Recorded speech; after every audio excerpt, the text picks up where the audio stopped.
नमस्कार, हमर छत्तीसगढ़ में आपका स्वागत है। मैं हूं आपके साथ भावना त्रिपाठी। रुख करेंगे प्रदेश की तमाम बड़ी खबरों की ओर।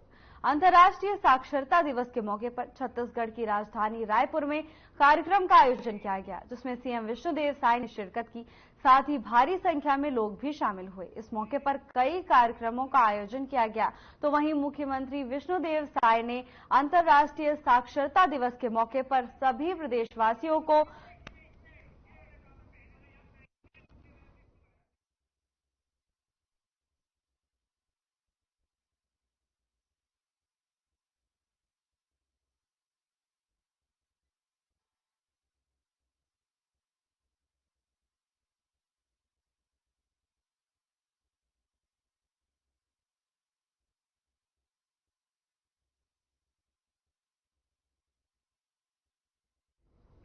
मुख्यमंत्री विष्णुदेव साय ने अंतर्राष्ट्रीय साक्षरता दिवस के मौके पर सभी प्रदेशवासियों को संबोधित किया।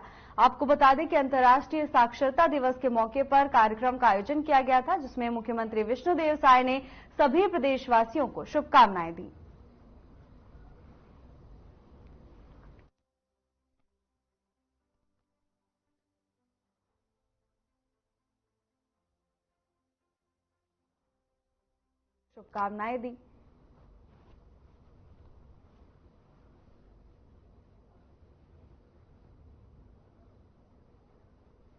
सीएम विष्णुदेव साय ने इस मौके पर वहां मौजूद लोगों को संबोधित भी किया। सीएम साय ने कहा कि साक्षरता समाज में समानता, शांति और विकास का मूल आधार है। अंतर्राष्ट्रीय साक्षरता दिवस अक्षर ज्ञान की महत्ता बताने का दिन है। उन्होंने कहा कि ये ज्ञान के प्रकाश से समाज में सुख और समृद्धि फैलाने के संकल्प लेने का दिन है। सीएम ने कहा है कि साक्षरता के लिए व्यक्तिगत रुचि और सामूहिक प्रयासों की आवश्यकता है। व्यापक जन भागीदारी से यह लक्ष्य हासिल किया जा सकता है।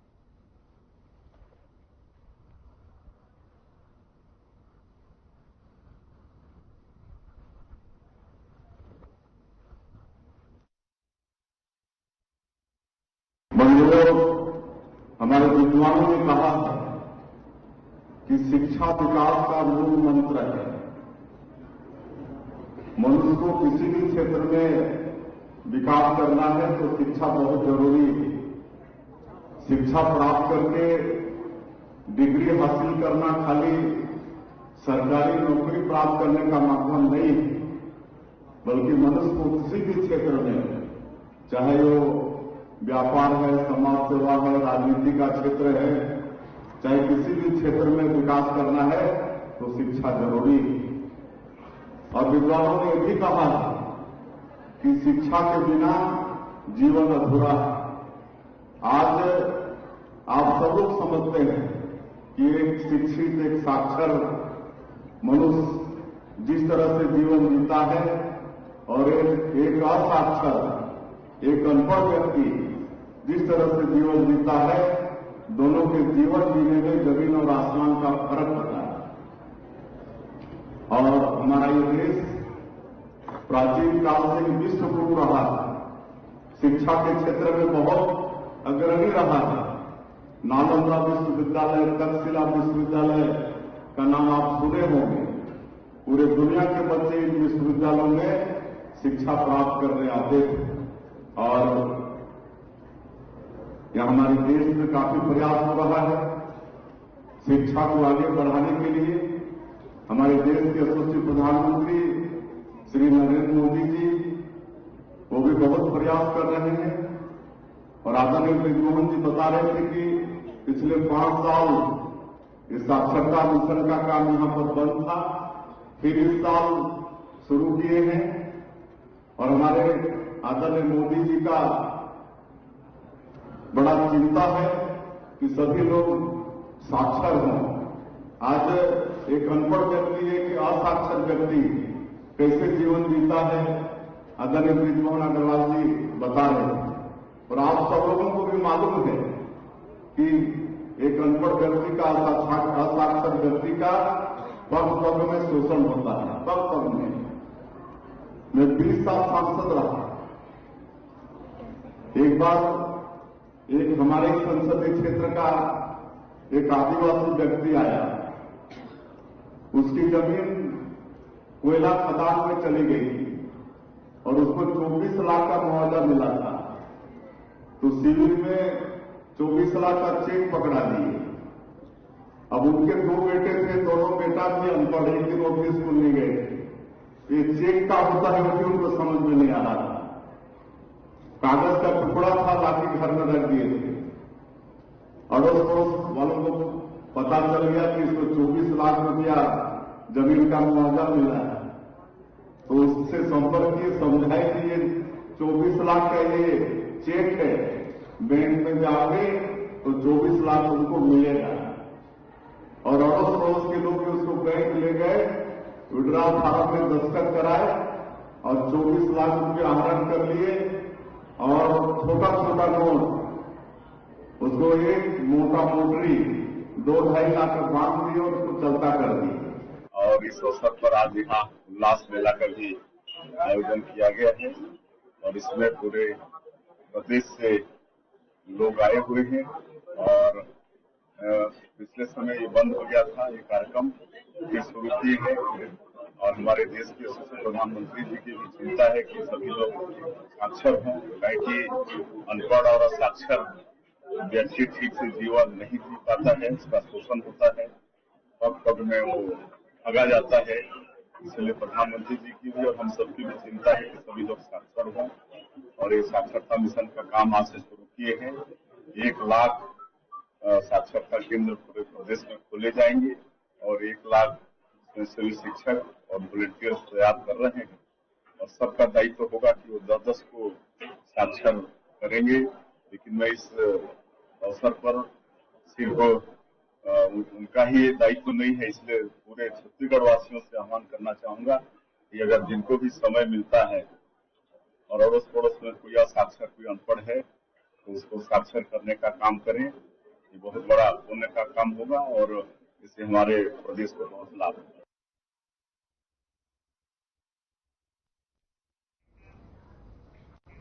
बस्तर के जगदलपुर में स्वास्थ्य सुविधाओं को बढ़ाने के लिए और स्वास्थ्य को लेकर विभाग को टाइट करने के लिए पिछले दिनों प्रदेश के स्वास्थ्य मंत्री श्याम बिहारी जायसवाल बस्तर दौरे पर रहे। सबसे पहले उन्होंने मेडिकल कॉलेज और महारानी अस्पताल का निरीक्षण किया। इस दौरान उन्होंने अस्पताल में भर्ती मरीजों से चर्चा की। इसके साथ ही उन्होंने मेडिकल कॉलेज प्रबंधन सहित प्रशासनिक अधिकारियों की बैठक ली और 3 महीने के मल्टी सुपर स्पेशलिटी हॉस्पिटल शुरू करने का आदेश दिया। वहीं इस प्रोजेक्ट के लिए 10 करोड़ रुपए भी स्वीकृत किए। स्वास्थ्य मंत्री श्याम बिहारी जायसवाल ने कहा कि अब जल्द ही बस्तर वासियों को मल्टी सुपर स्पेशलिटी हॉस्पिटल का लाभ मिलने लगेगा। बस्तर वासी अक्सर इलाज के लिए बाहर जाते थे, लेकिन अब इसकी जरूरत नहीं है। स्वास्थ्य मंत्री जायसवाल ने आगे कहा कि डॉक्टर्स की कमी को देखते हुए अब मेडिकल कॉलेज के प्रोफेसर्स को भी विशेष पैकेज दिया जाएगा। अब बस्तर वासियों को स्वास्थ्य का अच्छा लाभ मिलेगा।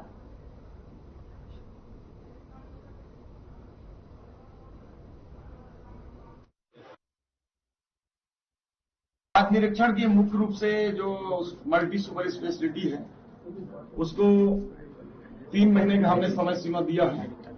3 महीने में पूर्ण करके आम जनता को सुविधाओं हेतु समर्पित हो, उसके लिए 10 करोड़ रुपए की और आवश्यकता थी, उसकी भी स्वीकृति दे दी है।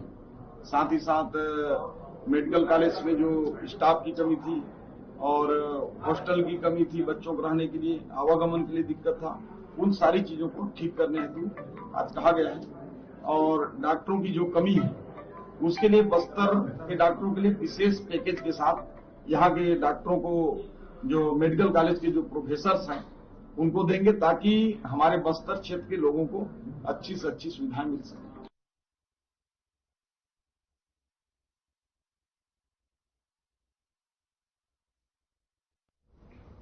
छत्तीसगढ़ के सरगुजा और बस्तर संभाग के सुदूर अंचलों में सेवा दे रही करीब 3000 नवनियुक्त सहायक शिक्षक इस समय गंभीर चिंता में हैं। राज्य के विभिन्न सरकारी स्कूलों में तैनात शिक्षक अपनी नौकरी को लेकर असमंजस में हैं, क्योंकि उनकी नियुक्ति को छत्तीसगढ़ हाईकोर्ट ने अमान्य घोषित कर दिया है।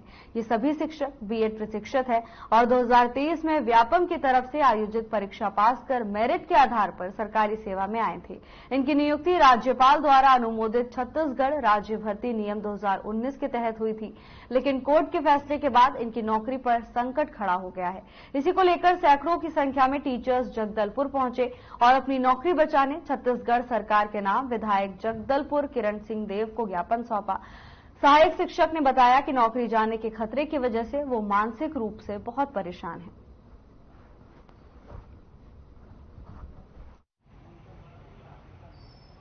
मेरा नाम नेहा साहू है।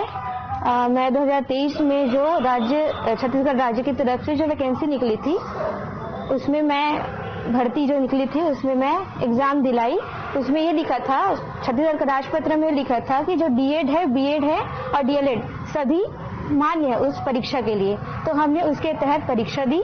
परीक्षा देने के बाद हम मेरिट में मैंने अपना नाम बनाया और इससे पहले मैं संविदा भर्ती जो निकला था आत्मानंद की तरफ से, वहां मैं अपना सेवा दे रही थी। लेकिन जब मेरी इस भर्ती में मेरी जॉब लगी तो मैं उस नौकरी को छोड़ के इस नौकरी में आ गई, इस भरोसे से कि मैं अब अपनी जिम्मेदारी इस सरकारी विभाग में अपनी सुरक्षित जॉब है तो मैं अपनी जिम्मेदारी अच्छे से निभाऊंगी।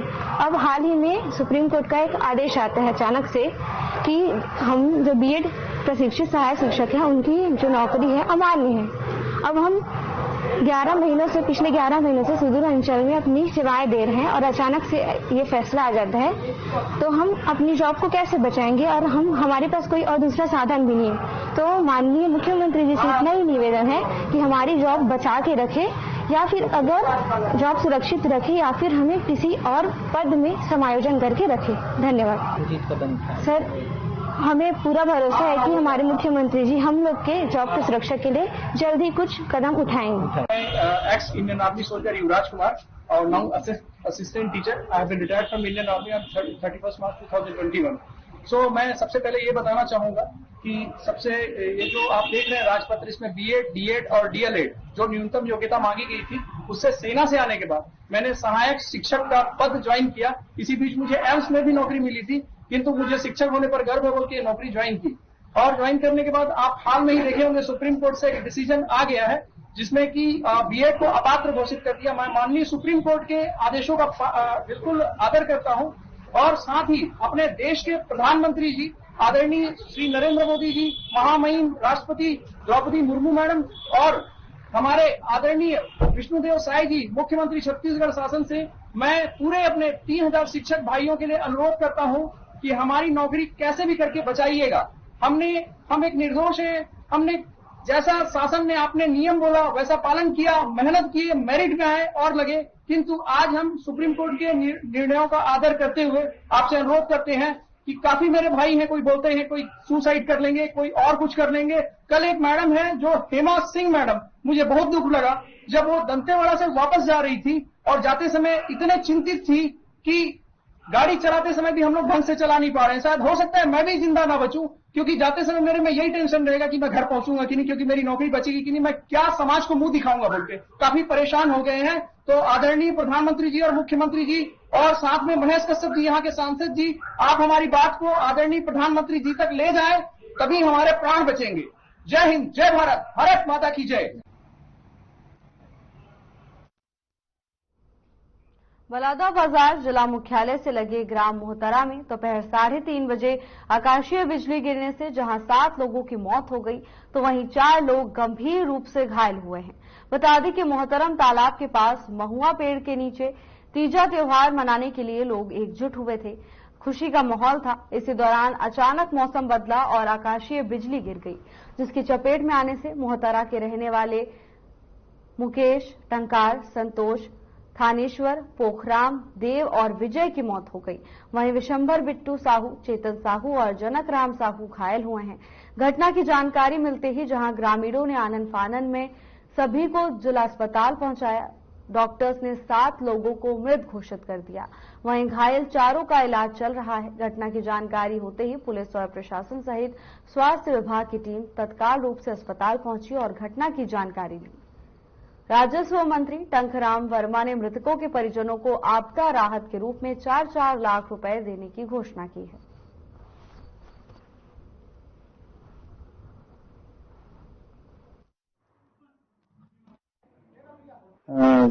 ग्राम मोहतरा में ग्रामीण लोग एक पेड़ के नीचे छांव में पानी गिरने के कारण रुके हुए थे।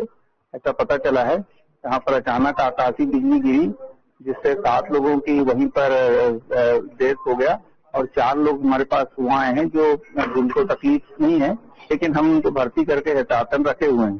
जिनका 7 लोगों की डेथ हुई है उनका हम अभी पोस्टमार्टम करवाने की कोशिश कर रहे हैं ताकि उनको परिजनों को दे सकें उनके शव को, और जो 4 लोग भर्ती हैं उनको ऑब्जर्वेशन में रखेंगे। वैसे वो खतरे से बाहर हमें लग रहे हैं। अभी ग्राम मोहतरा में 3:30 बजे के आसपास कई लोग बैठे हुए थे, पानी बरसने की संभावना थी तो पेड़ के पास बैठे, तालाब के पास बैठे हुए थे, जिसमें आकाशीय बिजली हुई। तो 7 लोग मौके पे ही खत्म हो गए और 4 लोग घायल है। अभी उन्हें भर्ती कराया गया है, उनका स्वास्थ्य ठीक है। अभी उनका पोस्टमार्टम कराया जा रहा है। बारी बारी से पोस्टमार्टम करा के घर वालों को सुपुर्द करने की हम लोग इच्छा रखते हैं और वो तत्काल उन्हें घर भी पहुंचा दिया जाएगा एम्बुलेंस का। जी, उसके लिए तहसीलदार जो है वो पंचनामा अपना बनाएंगे। उसका जो आरबीसी ठेका के तहत जो मुआवजा मिलता है 4 लाख का, उसका प्रोसीजर हम लोग शुरू करवाएंगे।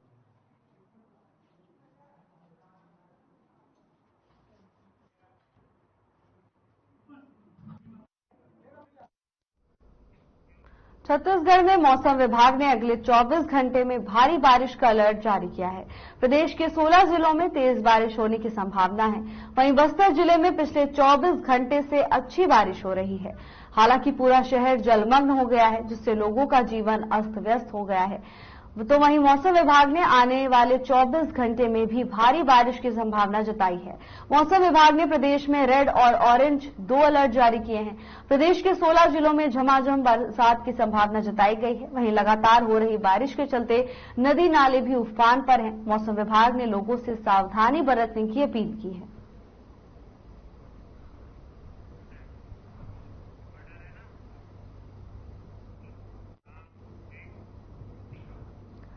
दुर्ग के ग्राम नंदिनी खुंदनी में पुराना शीतलापारा और यादव मोहल्ला गुट के कुछ लोगों में विवाद हो गया। दरअसल ये विवाद गणेश पूजा की मूर्ति स्थापना करने के दौरान म्यूजिक और डीजे बजाने के दौरान शुरू हुआ। हालांकि उस समय तो मामले को शांत करा लिया गया, जिसके बाद यादव मोहल्ले के राजेश यादव, करण यादव ने गणेश पंडाल के पास ही शीतलापारा के आकाश पटेल और एक अन्य युवक को बुलाया और झगड़ा शुरू कर दिया। इसी बीच राजेश यादव, जिस पर पहले से थाने में अपराध दर्ज है, उसने आकाश पटेल पर चाकू से हमला कर दिया। इसकी भनक जैसे ही शीतलापारा के लोगों को हुई तो लोग जमा हो गए और चाकू मारने वाले राजेश, करण और वासु की गन्नों से पिटाई कर दी, जिससे यादव पारा के राजेश यादव, करण और वासु की मौत हो गई, जबकि चाकू लगने से दूसरे पक्ष के आकाश पटेल गंभीर रूप से घायल हैं। वहीं एसडीओपी संजय पुंधीर ने बताया कि पटेल गुट से 8 और यादव गुट की ओर से 3 लोगों को गिरफ्तार किया जा चुका था।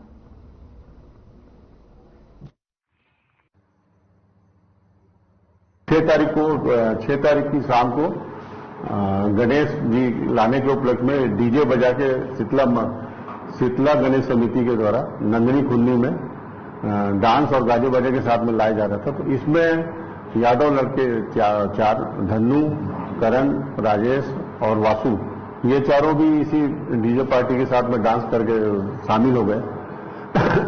डांस करने के दौरान धक्का मुक्की पर विवाद हुआ भागी पटेल से। ये विवाद वहां पे लोगों ने समझाने बुझाने पर शांत हो गया। दूसरे दिन लगभग 11:30 बजे नंदिनी खुंदनी में सोनू पटेल को इन लोगों ने घेर के मारा। धन्नू, करण, राजेश और वासु ने। ये मारपीट की जब लोगों पटेलों को जानकारी हुई, थोड़ी सी नाराजगी हुई। उसके बाद भी बड़े बुजुर्गों ने इसको समझा बुझा लिया। रात करीब 8 बजे धन्नू ने वासु को फोन किया तो वासु बताया यहाँ झगड़ा हो रहा है, जल्दी आ जाओ। तो शीतला मंदिर के पास में मारपीट होने लगी। इसी मारपीट में करण, वासु और राजेश, इनकी मृत्यु हो गई। डंडे और बांस से इनको मारपीट की गई थी।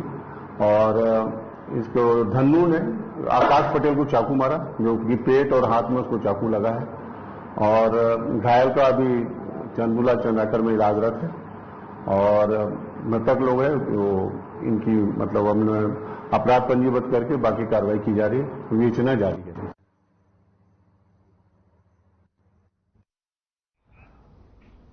भिलाई निगम और जिला प्रशासन मिलकर अब तक की सबसे बड़ी अतिक्रमण हटाने की कार्रवाई करने जा रही है।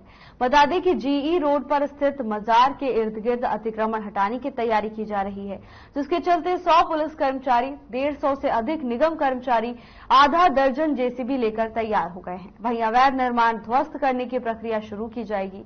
बता दें कि हाईकोर्ट के आदेश पर इन अवैध अतिक्रमण पर बुलडोजर चलाया जाएगा।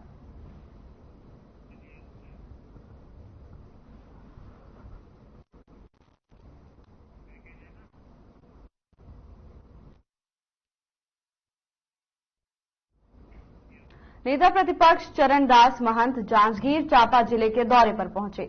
यहां उन्होंने कांग्रेसी नेता स्वर्गीय पंचराम यादव के घर पहुंचकर उनके परिजनों से मुलाकात की। उन्होंने जिले में सूदखोरी की बढ़ती प्रवृत्ति के लिए चिंता जताते हुए मामले की जांच की मांग भी की। देखिए पूरी खबर हमारी इस खास रिपोर्ट में।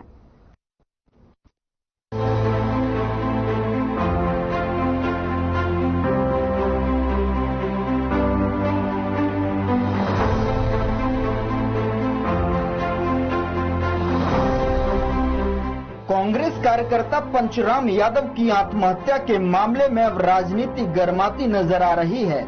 इसी कड़ी में छत्तीसगढ़ विधानसभा के नेता प्रतिपक्ष चरणदास महंत जांजगीर के दौरे पर पहुंचे। यहां उन्होंने स्वर्गीय पंचराम यादव के घर पहुंचकर उनके परिजनों से मुलाकात की। इस दौरान उन्होंने कहा कि पंचराम कांग्रेस के निष्ठावान कार्यकर्ता थे और उनका अपने परिवार के 3 सदस्यों को साथ मिलकर आत्महत्या करना कांग्रेस के लिए बड़ी क्षति है। उन्होंने साथ ही कहा कि पंचराम और परिजनों ने सूदखोरों की प्रताड़ना से तंग आकर आत्महत्या की है, लेकिन वो कौन सूदखोर हैं उसका अब तक खुलासा नहीं हो पाया है। उन्होंने प्रशासन पर सवाल उठाते हुए कहा कि जिले में बढ़ते सूदखोरी के मामले में पुलिस की भूमिका संदिग्ध है। इस पूरे मामले की गहनता से जांच होनी चाहिए। हम सबके लिए बहुत दुखद है। मुझे समझ में नहीं आता कि छोटे मोटे ऋण के चक्कर में उन्होंने अपने पूरे परिवार को बर्बाद कर दिया। उनको कितना कष्ट हो रहा होगा या किसी ने कितना उसे प्रताड़ित किया होगा, ये सोचने की बात है। सब लोग बहुत दुखी हैं और मैं आज जा रहा हूँ उनके घर में, कोशिश करता हूँ जो कुछ बचे होंगे लोग उन्हें सांत्वना दूंगा, मगर ये हम सब पूरे साथियों के लिए बहुत दुखद घटना है और हमें ये दुख सहन नहीं हो रहा है। ये ऋण की बात आ रही है तो ऋण जो सूदखोर हैं उनके लिए कुछ कार्रवाई होनी चाहिए, इस पूरे प्रकरण जांच होनी चाहिए। कुछ लोगों की मांग है कि वही यहाँ ऋण का बहुत ही एक जाल सा बिछा हुआ है इस क्षेत्र में हर जगह, इसको भी ठीक करेंगे, ये जानकारी मिलेगी तो जांच अभी जो चल रही से संतुष्ट हैं या फिर इसे कुछ और उचित जांच? अभी मेरी जांच वहां तक करके देखा भी नहीं है, मगर जांच होनी चाहिए। अगर ऐसी बात है तो 4 जीवन खत्म हो जाता है और यहाँ तक कि मियाँ बीवी एक बार चलता है तो ऐसे बच्चे जो जवान हैं जिनकी शादी होने को, ऐसे लोगों को भी जहर पिला के मारने में किसी ने कितना उसे प्रताड़ित किया होगा, ये हम सब समझते हैं। चरणदास महंत ने प्रदेश सरकार पर आरोप लगाते हुए कहा कि बीजेपी में नेता ही अपनी सरकार पर लगातार आरोप मढ़ रहे हैं। उन्होंने कहा कि छत्तीसगढ़ में डबल इंजन की सरकार होने का दावा किया जा रहा था, लेकिन प्रदेश के हालात खराब हैं। चरणदास महंत ने कानून व्यवस्था को लेकर निशाना साधते हुए कहा कि प्रदेश की कानून व्यवस्था सवालों के घेरे में है। इसके साथ ही नेता प्रतिपक्ष चरणदास महंत ने आगामी उपचुनाव को लेकर कहा कि कांग्रेस की पूरी तैयारी है। चरणदास ने दावा किया कि कांग्रेस ने उपचुनाव के लिए समिति गठन कर प्रत्याशी का चयन करने की शुरुआत कर दी है। कोरबा से आ रहा हूँ, मैंने ये कहा कि हमारे 1000 करोड़ से भी ज्यादा किताब संग्रहण केंद्रों में और वितरण केंद्रों में जहाँ से बिल को जाते हैं वहाँ सड़ रहे हैं और ऐसे कार्यों को लिए भी 4 दिन हो गया सरकार ने कोई संज्ञान नहीं लिया। डबल इंजन की सरकार कहते हैं। अगर बड़े इंजन एमपी को माने तो ब्रिजमोहन अग्रवाल आज आरोप लगाए कि 25 रुपए प्रति बोरे में वसूल हो रही है, ये नहीं होनी चाहिए। और किस लिए वसूल हो रही है? चुनावों के लिए चलना है क्या? उन्हीं के विजय बघेल कहते हैं कि हमें सब चीज बुला के जो वादे किए हैं उसे पूरा करना चाहिए, जो सरकार नहीं कर पा रही है। उन्हीं का एक और विधायक रायपुर का ही कहता है कि जो पुलिस विभाग के द्वारा अत्याचार, अनाचार, दुराचार, व्यभिचार हो रहा है, वो रायपुर में इतना मर गया है कि इसे रोकना चाहिए। तो उनके ही विधायक न यहाँ संतुष्ट हैं, न सांसद दिल्ली में संतुष्ट हैं। तो कौन से इंजन से चल रही है? आगे के इंजन से चल रही है कि पीछे के इंजन से चल रही है? ये देखना चाहिए। उपचुनाव को लेकर कुछ तैयारी है? हमारे उपचुनाव के लिए अभी सदस्यों का दल बनाया गया है वरिष्ठों का, तो लोग जा रहे हैं, बात करें, चर्चा करें और जो भी उपयुक्त कैंडिडेट होगा देखेंगे। सूचना यह भी आ रही है कि सूत्रों से कि कांग्रेस के प्रत्याशी इस बार बीजेपी से नहीं रह सकते। कांग्रेस के प्रत्याशी बीजेपी से लड़ेगा? ऐसा नहीं, बीजेपी से लड़ेगा, कांग्रेस से। कांग्रेस कार्यकर्ता पंचराम यादव की आत्महत्या का मामला प्रदेश की राजनीति में भूचाल ला रहा है। कांग्रेस अपने कार्यकर्ता की आत्महत्या के बाद लगातार प्रदेश की कानून व्यवस्था